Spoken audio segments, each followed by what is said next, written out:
Hello friends, ओम श्री गणेशाय नमः। जय श्री कृष्ण। आप सभी का स्वागत है आपके अपने यूट्यूब चैनल पर। फ्रेंड्स, आज हम आपको इस वीडियो में बताने जा रहे हैं साल 2024 में माघ मास का प्रारंभ कब होगा और माघ मास का समापन कब होगा, और माघ मास की अमावस्या और पूर्णिमा तिथि के बारे में।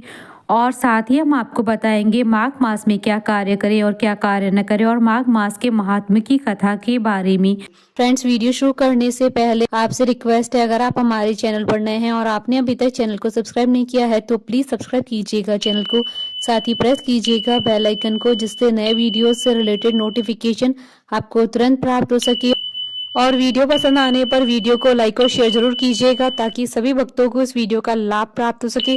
और कमेंट बॉक्स में जय श्री कृष्णा जरूर लिखिएगा।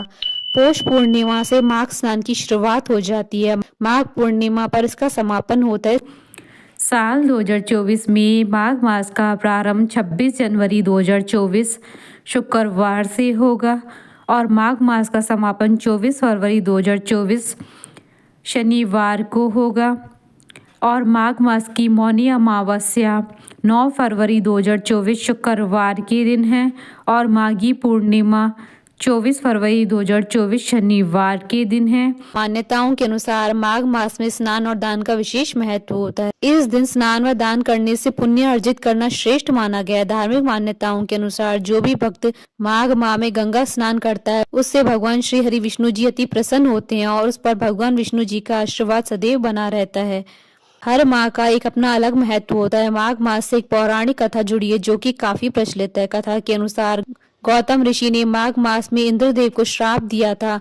इंद्रदेव द्वारा क्षमा याचना करने के बाद गौतम ऋषि नहीं माने और उन्होंने माघ मास में ही इंद्रदेव को गंगा स्नान कर प्रायश्चित करने को कहा था, जिसके बाद इंद्रदेव ने गौतम ऋषि की बात मानते हुए गंगा स्नान किया था, जिसके फलस्वरूप इंद्रदेव को गौतम ऋषि की श्राप से मुक्ति मिली थी। इसलिए इस माह में माघी पूर्णिमा और माघी अमावस्या के दिन स्नान करना पवित्र माना जाता है। फ्रेंड्स, अब आइए जानते हैं माघ मास की धार्मिक कथा के बारे में। प्राचीन काल में शुभ्रव्रत नाम का एक ब्राह्मण नर्मदा तट पर वास करता था। शुभ्रव्रत को वेद शास्त्रों का अच्छा ज्ञान अर्जित था। स्वभाव से शुभ्रव्रत धन संग्रह करने की प्रवृत्ति वाला था।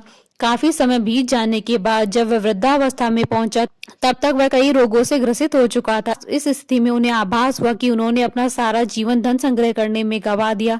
उन्होंने विचार किया, अब मुझे परलोक सिधार जाना चाहिए। इस बीच उन्हें एक श्लोक का स्मरण हुआ जिसमें माघ मास के स्नान की विशेषता बताई गई थी। उसी समय उन्होंने माघ मास का संकल्प लिया और माघ मास में नर्मदा नदी में स्नान करने लगे। शुभ्रव्रत ने 9 दिनों तक प्रातः नर्मदा के जल में स्नान किया और 10वें दिन स्नान करने के बाद उन्होंने अपना शरीर त्याग दिया। तो आइए जानते हैं माघ मास में किए जाने वाले धार्मिक कार्यों के बारे में। इस माह में शीतल जल के भीतर डुबकी लगाने वाले मनुष्य पाप मुक्त हो जाते हैं। पद्म पुराण में माघ मास के महात्मा का वर्णन करते हुए कहा गया है कि पूजा करने से भी भगवान श्री हरि को उतनी प्रसन्नता नहीं होती है जितनी कि माघ महीने में स्नान से होती है। इसलिए सभी पापों से मुक्ति और भगवान वासुदेव की प्रीति प्राप्त करने के लिए प्रत्येक मनुष्य को माघ मास में स्नान करना चाहिए। माघ मास में पूर्णिमा को जो व्यक्ति ब्रह्मवैवर्त पुराण का दान करता है उसे ब्रह्मलोक की प्राप्ति होती है। दान में वस्त्र, धन और दान भी दान किया जा सकता है। महाभारत में आया है कि माघ मास में जो तपस्वियों को तिल दान करता है वह नरक के दर्शन नहीं करता है। माघ मास की द्वादशी तिथि को दिन रात उपवास करके भगवान माधव की पूजा करने से उपासक को राजसूय यज्ञ का फल प्राप्त होता है। माघ माह में कल्पवास करने का सबसे बड़ा पुण्य होता है। कल्पवास अर्थात कुछ काल के लिए या संपूर्ण माघ माह के लिए नदी के तट पर एक कुटिया बनाकर रहना और साधुओं के साथ तप, व्रत, उपवास, सत्संग आदि करना कल्पवास है। कल्पवास पौष माह के 11वें दिन से माघ मास के 12वें दिन तक रहता है। कल्पवास में सत्संग और स्वाध्याय का खास महत्व होता है। कल्पवास न भी करे तो सत्संग और स्वाध्याय का लाभ लें। माघ माह में मंदिरों, आश्रमों, नदी के तट पर संतों के साथ सत्संग करें। स्वाध्याय के 2 अर्थ होते हैं, पहला स्वयं का अध्ययन करना, दूसरा धर्म ग्रंथों का अध्ययन करना। माघ माह में ब्रह्मवैवर्त पुराण की कथा सुननी चाहिए और यदि यह न संभव हो सके तो माघ मास का महात्म्य अवश्य सुनना चाहिए। बोलिए भगवान श्री कृष्ण जी की जय, भगवान विष्णु जी की जय, सनातन धर्म की जय। हमारे साथ इस वीडियो में अंत तक बने रहने के लिए आपका धन्यवाद। ओम श्री गणेशाय नमः। जय श्री कृष्ण।